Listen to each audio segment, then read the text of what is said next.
హెచ్చరిక, దైవజనుని హెచ్చరిక. పూర్వం దంపుడు బియ్యం అన్నం తినేవారు.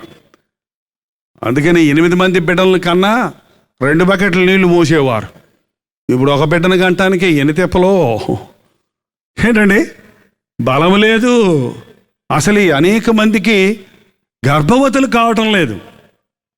నేను ఈ విషయం చాలా దేవుని దగ్గర మొరపెడుతున్నాను. ఎందుకంటే ఏ ఊరు వెళ్ళినా కొన్ని వ్యాధులు, కొన్ని రోగాలు కొన్ని ఊర్లలో లేవు. కానీ అంటే కొన్ని ఊర్లోనండి కొన్ని స్పెషల్ రోగాలు ఉంటాయి. నేను తెలంగాణలో మహబూబ్ నగర్ వెళ్ళాను. ఆ మహబూబ్ నగర్లో వచ్చిన వాళ్ళందరూ అయ్యా దమ్మండి, నాకు దమ్మండి అంటే ఏంటో నాకు వచ్చేపు అర్థం కాల. పక్క వాళ్ళు అడిగా దమ్మంటే ఏంటంటే ఉపశమం, లంగ్ ప్రాబ్లం, ఊపిరితిత్తుల సమస్య. ఏమంటే కొన్ని చోట్లకి వెళ్తే, మొన్న మచిలీపట్నంకి వెళ్తే చాలామంది ఫిట్స్ వస్తున్నాయండి. పెద్దోళ్ళకి, పిల్లోళ్ళకి, చిన్నోళ్ళకి, యవనస్తులకి అందరికీ ఫిట్స్ అయ్యి. ఏంటిది ఒక్కొక్క ప్రత్యేకత. కొన్ని ఊర్లకు వెళ్తే ఎయిడ్స్ అండి. ఇది ఫారెన్ ఎయిడ్స్ కాదు, భయంకరమైన రోగమైన ఎయిడ్స్ అనే రోగం, HIV అనే రోగం. కొన్ని ప్రాంతాలకు వెళ్తే చెవులు వినబడవండి చాలామంది చెప్తారు. ఇలాగ ఒక్కొక్క ప్లేసెస్లో నేను గమనించి దెయ్యం పట్టిందండి, కొన్ని స్థలాలకు వెళ్తే దెయ్యం పట్టిందని చెబుతుంటారు. ఒక్కొక్క ప్రాంతంలో ఒక్కొక్క వ్యాధి లేక ఒక్కొక్క సాతాను యొక్క ఆయుధం మానవుల్ని పట్టి పీడిస్తూ ఉంది. కానీ నేను గమనించింది ఏంటంటే, ఇంచుమించు అన్ని స్థలాల్లో కూడా గర్భఫలం లేదు అనేవాళ్ళు ఉన్నారు. అది నాకు అర్థం కాక నేను ఇక్కడ ప్రార్థన చేసిన తర్వాత దేవుని సన్నిధిలో చాలాసార్లు, ఎందుకు ప్రభా ఇంతమందికి గర్భఫలం లేకుండా ఉంది, ఇంతమంది గర్భఫలం కావాలని అడుగుతున్నారేంటి, ఇంతమంది గర్భాలు మూయబడినవేంటి అని నేను ప్రత్యేకంగా ప్రభు సన్నిధిలో ప్రార్థన చేస్తున్నప్పుడు నాకు కలిగినటువంటి అవగాహన ఏంటంటే, మనకు కలిగేటువంటి ప్రతి రోగానికి, ప్రతి బాధకు దేవుడే కారణమని చెప్పటం మానుకోవాలి ముందు. ఏంటండి, నాకు దేవుడు ఎందుకు ఎయిడ్స్ రోగం ఇచ్చాడు అని అడగటానికి వాడికి దమ్ముందా, ధైర్యం ఉందా? ఎందుకు ఇచ్చాడు? నువ్వు పరస్త్రీ వెంట తిరిగావు గనుక, పొరపాటు చేసావు గనుక, పాపంలో పడ్డావు గనుక ఆ రోగం నీకు వచ్చింది.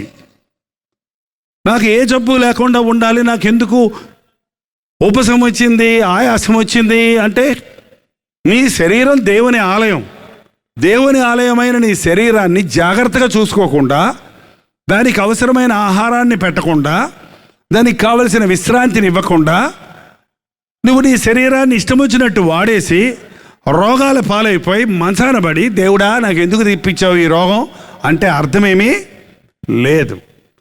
దేవుడు నీకు ఇచ్చిన ఆదాయాన్ని జాగ్రత్తగా వాడి, కొంచెం పొదుపు చేసుకొని, ప్రార్థనాపూర్వకంగా ఒబ్బిడిగా కుటుంబాన్ని చక్కబెట్టుకుంటే నీకు అప్పు ఎందుకు ఉంటుంది? ఒకవేళ అప్పు పొరపాటున ఒక హాస్పిటల్లో అడ్మిట్ అయిన మూలానో, ఒక యాక్సిడెంట్ అయిన మూలానో, మరో ఇబ్బంది మూలానో, ఒకవేళ లేనిపోని అప్పులు సడన్గా అనుకోకుండా కొందరికి కలుగుతుంటాయి. ఒకవేళ అలాంటి అప్పులో నీవు పడ్డా, ఆ అప్పు తీరే వరకు నీవు కొంచెం నోరు కట్టుకుంటే, కడుపు కట్టుకుంటే, మాంసం తినటం మానేసి కాస్త రసం తింటే, ఒక కోడిగుడ్డు కొనుక్కొని 4 ముక్కలు చేసి నలుగురు తింటే ఏం తప్పేంటి? తప్పే ఉంది. ఏమంటే మన శరీరంలో ఎప్పుడు కొవ్వు దేవుడు పెట్టుంచాడు. మనకు తిండి లేకపోతే ఆ కొవ్వు కరిగి అది సప్లై చేస్తుంటుంది. ఏం బాధపడకండి. ఎప్పుడు కొంచెం తిండి తక్కువైతే దిగులు పడకండి, చచ్చిపోం. 21 రోజు అన్నం తినకుండా బతకొచ్చంట. కాబట్టి ఒబ్బిడి చేసుకొని అప్పులు తీర్చుకోండి. అంతేగాని నా అప్పులు తీరుస్తాం లేదే అని అంటాం. అబ్బాయి వచ్చి, నాయన నాకు జీన్స్ ప్యాంట్ కొనిపెట్టు, మా పక్కింటి అబ్బాయి వేసుకున్న జీన్స్ ప్యాంటే కావాలి. ఎంతరా? 3500.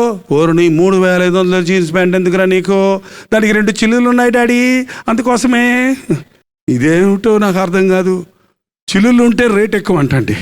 అంతేగాని అప్పులు తీర్చడం లేదంటూ అనవసరమైన దూవరాలు చేస్తూ దేవుని మీద నిందేస్తే నాకు ఆశీర్వాదం లేదంటే దానికి అర్థమేమీ లేదని. అలాగే గర్భఫలం విషయంలో కూడా దంపతులు వచ్చి, అయ్యా మాకు 3 సంవత్సరాలు అయిందండి, పిల్లలు లేరండి అంటే, ఎక్కడ ఉంటున్నారమ్మా? మా ఆయన దుబాయ్లో ఉంటున్నాడండి. నేను ఒంగోలులో ఉంటున్నానండి, ఎట్టగడుతుంది గర్భఫలం? అరే, వివాహమైన తర్వాత భర్త భార్యను ఎడబాయకూడదు, భార్య భర్తను ఎడబాయకూడదు. నీకు దాంపత్య జీవితంలో భార్యాభర్తలు ఇరువురు కలిసి అన్యోన్యంగా ప్రేమ సమాధానాలు కలిగి సంతోషంగా ఉంటే మీకు గర్భఫలం దొరుకుతుంది. అంతేగాని ఉద్యోగాలని, ఆయన అక్కడ ఉద్యోగం నాకు ఇక్కడ ఉద్యోగం, అప్ అండ్ డౌన్ చేస్తున్నామండి అంటూ అలసిపోయి విశ్రాంతి లేక, తిండి తినక, శరీరంలో రక్తం లేక, శరీరంలో బలం లేక ఉన్నవారికి గర్భఫలం కావాలంటే దొరకదు. ఒకవేళ కొంతమంది చాలా పేదలైనందున సమీకృత ఆహారం తినలేక, భార్యకు మంచి ఆహారాన్ని సంపాదించి పెట్టలేక, ఆమె సంపాదించుకొచ్చిన తిండి కూడా నువ్వే తింటూ, కొన్ని కుటుంబాల్లో సరైన ఆహారం లేని వలన, శరీర దృఢత్వం లేని వలన గర్భఫలం కలగటం లేదు. నిజమే, కొంతమందికి అది ఒక శాపం. గర్భఫలము యెహోవా ఇచ్చు దానము, కుమారులు ఆయన అనుగ్రహించే స్వాస్థ్యము. అయితే కొన్ని గర్భాలు మూయబడుతున్నాయి. కారణం, ఒక స్త్రీ అహంకారిగా ఉంటే నీకు గర్భం తెరవబడదు. పిల్లల్ని కనకముందే గర్విష్టిగా ఉంటే ఇంకో గర్విష్టిని కంటావు, మరింత గర్వం నీకు వస్తుంది. నీకు పిల్లలు లేని వాళ్ళందరినీ చూసి నువ్వు పెద్ద ఆర్భాటాలు చేస్తావు. అందుకు ఒక్కోసారి కొన్ని కారణాలను బట్టి కొంతమంది గర్భాలను బైబిల్లోనే చూస్తున్నామండి. రాహేలును యాకోబు ఎక్కువ ప్రేమించాడంట, కాబట్టి ఏం చేశాడు దేవుడు? ఆమె గర్భాన్ని మూసేశాడు. లేయాను ఎక్కువ ప్రేమించలేదు కాబట్టి ఆమె గర్భాన్ని తెరిచాడు. కాబట్టి ఆమె గర్భం తెరిచి పిల్లల్ని కంటుంటే ఈమె ఎక్కడికి వెళ్ళిపోతున్నాడేనా? అంటే భార్య కావాలా, పిల్లలు కావాలా? భర్త కావాలా, పిల్లలు కావాలా? కొన్నిసార్లు దేవుడు నీ అహంకారాన్ని బట్టి నీ గర్భాన్ని మూస్తున్నాడు. దేవుడు తగిన సమయం అందిస్తాడు. అబ్రహాముకు నేను బిడ్డలను ఇస్తాను అన్నాడు, కానీ 100 సంవత్సరాలు కనిపెట్టింపజేశాడు. ఎందుకు?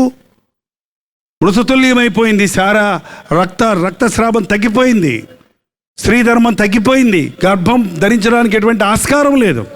దేవుడు తన అద్భుతాన్ని నిరూపించడానికి, తన కార్యాలు జరిగించడానికి, పుట్టబోయే బిడ్డ పర్ఫెక్ట్గా ఉండడానికి నిన్ను పరిశుద్ధపరుస్తున్నాడేమో, నీ భార్యను పరిశుద్ధపరుస్తున్నాడేమో. బూతులు తిట్టుకుంటూ భార్యాభర్తలు ఉంటున్నప్పుడు, భార్యాభర్తలు ఇద్దరు గొడవలు పెట్టుకుంటూ ఉంటున్నప్పుడు, వాళ్ళకి పిల్లోళ్ళు పుట్టారనుకోండి, వాళ్ళు పుట్టిందే తాతారు నిన్నంతే. వాళ్ళు పుట్టినప్పటి నుంచే బూతులు మాట్లాడతారు, పుట్టినప్పటి నుంచే జబ్బుల పాలవుతారు, పుట్టినప్పటి నుంచే వ్యత్యాసంగా ఉంటారు. కాబట్టి అనేక కారణాలు ఉన్నాయి. గర్భఫలము కలగకపోవడానికి అనేక కారణాలు ఉన్నాయి. ఈ రాత్రి నేను చెప్పేది ఏంటంటే, కారణం ఏదైనా, సమస్య ఏదైనా దానిని పరిష్కరించగలిగిన వాడు, నీ గర్భాన్ని తెరవగలిగిన వాడు, నీ రోగాన్ని స్వస్థపరచగలిగిన వాడు, నీకు విడుదలను కలుగజేయగలిగిన వాడు నీవు నమ్మిన నీ యేసు ప్రభు. దయచేసి లేచి నిలబడండి. ప్రార్థనతో ఈ కూటాన్ని ముగించుకుంటున్నాం. ప్రార్థన. మూయబడిన ప్రతి గర్భమును నజరేయుడైన యేసుక్రీస్తు నామములో తెరచున్నాము నాయనా. చక్కటి బిడ్డతో నా ప్రభువు నా రుగ్మతల నుంచి నన్ను స్వస్థపరిచాడు, నా శాపము నుంచి నన్ను విడిపించాడు, నాకు గర్భఫలం ఇచ్చాడని ఆ దంపతులు నీ పాదముల దగ్గర మోకరిల్లి నిన్ను స్తుతించుటకు సహాయం చేయి నాయన. ఎంతో మంది ఆర్థిక ఇబ్బందుల్లో, అప్పుల కోపములో పడి కృంగిన స్థితిలో ఉన్న వారి మీద ఉన్న శాపమును ఈ రాత్రి కొట్టివేయుచున్నాము తండ్రి.